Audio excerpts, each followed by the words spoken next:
constitutionalist. Kasi po, nasa ibang bansa ba si Attorney Camille? Nasa iba, dito lang. Senior Research Fellow ng Ateneo Policy Center, Ateneo School of Government. Attorney Michael, long time no hear, long time no see po. Morning, sir. Good morning, Alvin. Good morning, Doris. Alvin, 35 years old ka lang pala. Kala ko 34 ka lang eh. Oh, kita mo, nag-agree sa akin si Attorney. Attorney, ba't ka ganyan? Nandito ka ba o nasa abroad ka? Natatawa ako sa inyo sa usapan nyo. Nandito ka ba o nasa abroad?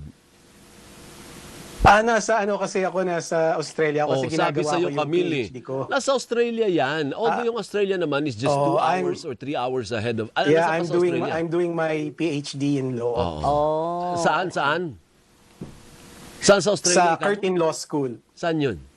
Right now, nasa Melbourne ako. Ayun. So, ang Melbourne is 3 ba? PhD ko nasa Curtin Law School. 3 hours ahead kayo? Hindi na ngayon dahil wala ng daylight savings times. 2 hours na lang. 2 hours na lang. Ayan. Kasi yung kapatid ko nandyan din. Kaya pag nag-uusap kami, tinatiming ko rin, partner. tama. Kasi hindi malaking diferensya. Pero syempre, kung tatawag ako ng mga alas 11 ng gabi, madaling araw na sa kanya. Di ba? So kailangan alamin mo yung schedule. Anyway, Attorney, ano bang insights mo dito sa nangyayari ngayon sa Senado? What do we do as ordinary citizens? Can we do something about it? O wala, magtiis kayo dahil yan ang binoto niyong senador. O you deserve who you voted for. Something like that, no? Right now, yun lang ang choice natin. Kasi wala pang election. Ang election is 2028 pa, no? So, kung katulad natin na regular na mga botante lang, we really have no choice but to wait for the next election. But syempre, tayo sa academe, kayo sa media, you can do something to help voters. No, we can do something to help voters to try to process what's happening. Right? Kasi ang mga napapanood natin na pangyayari ngayon sa Senado, this is actually the ugly face of partisanship, no? Ito na yung pinaka-karumal-dumal na pagpapakita o pagpapahiwatig ng political partisanship na ang gasolina nito ay dynastic politics. No? So, tayo sa academe, kayo sa media, we can help voters process itong mga nangyayari para pagdating sa 2028, iba na yung mentality nila, iba na yung outlook nila sa pagiging botante. Pero attorney, sa palagay mo, hinug na ba ang sambayan ng Pilipino na makita talaga ang lahat ng mga ibig sabihin ng mga nakikita nating palabas nila ngayon sa Senado? Hindi lang yung palabas sa Senado, yung lahat ng mga kilos, lahat ng mga ginagawa ng ating mga halal na opisyal. Ay, parang sinasabi mo kailangan tulungan na mabigyan ng impormasyon at edukasyon. Pero ang tagal na po, election, every election, yan po ang sinasabi natin. To the point na sinasabi na natin na si wisely ang iboto. Di ba? Ganyan na lang lagi, di ba? Vote wisely. Alam mo, Doris, ganda ng tanong mo, no?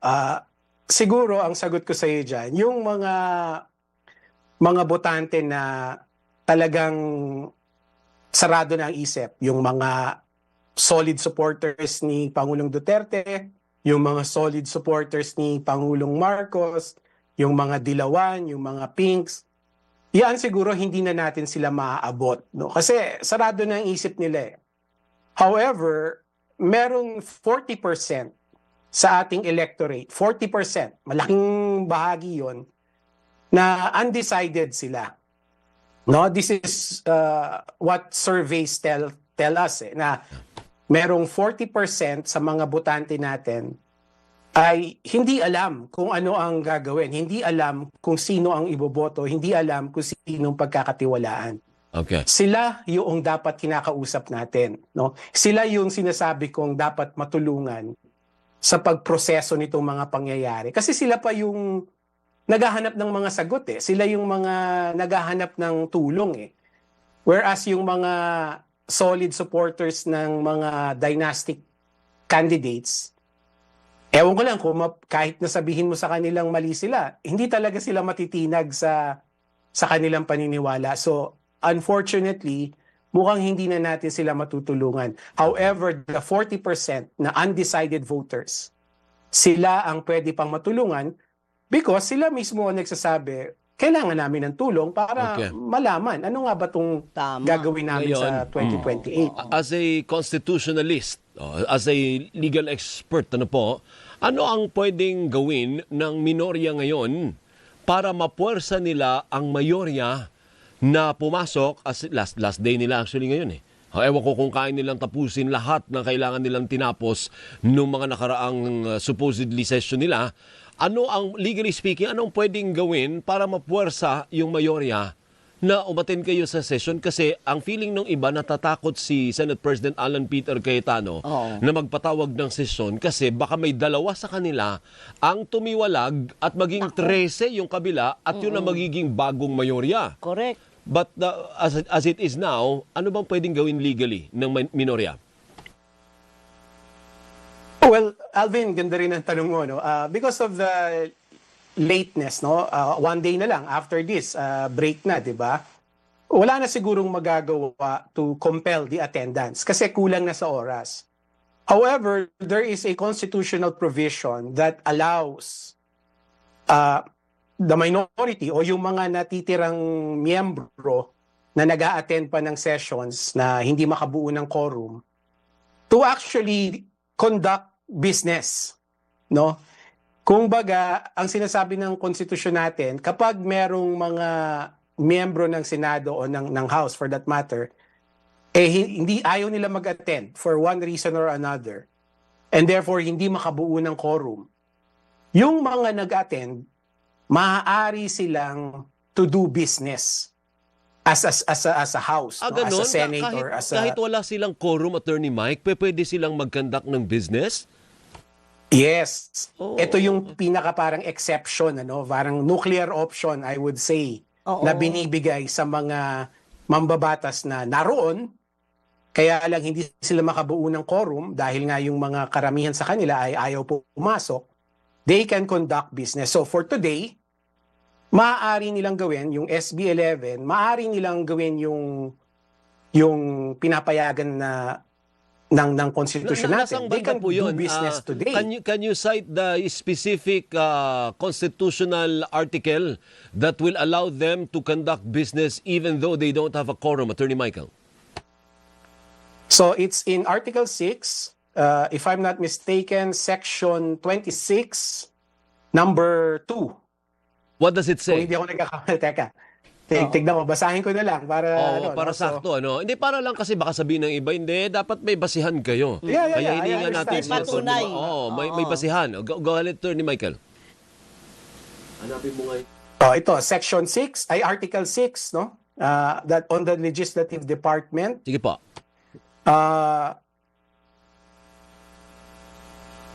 Section, wait,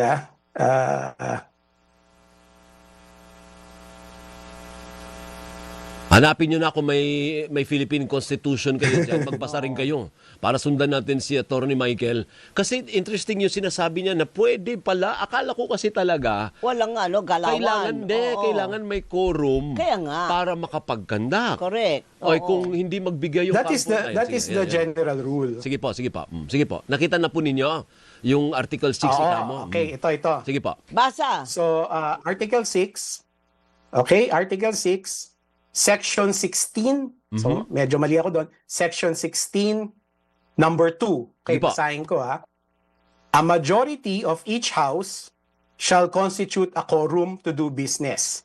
Yan yung general rule.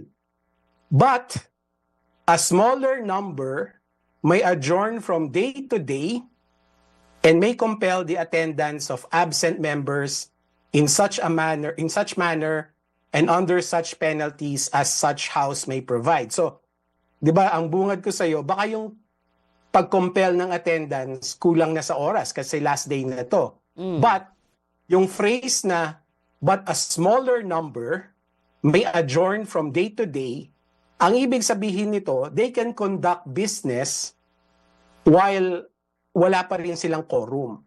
Pero day-to-day lang. Hindi ito yung magiging takbo na as a matter of course. Oo. So, teka lang, attorney. Nagugulumihanan lang ako. Gusto ko lang kaagad na maliwanagan tungkol sa sinabi mo. So, ibig mo bang sabihin, at yan daw ay nandoon nga sa sinasabi ng batas, pwede pa silang mag-convene at maghalal or magtanggal, mag-upo ng bagong Hindi sila SP? pwede maghalal kasi Ayun ang na kailangan nga. 13. Hindi pwede yun.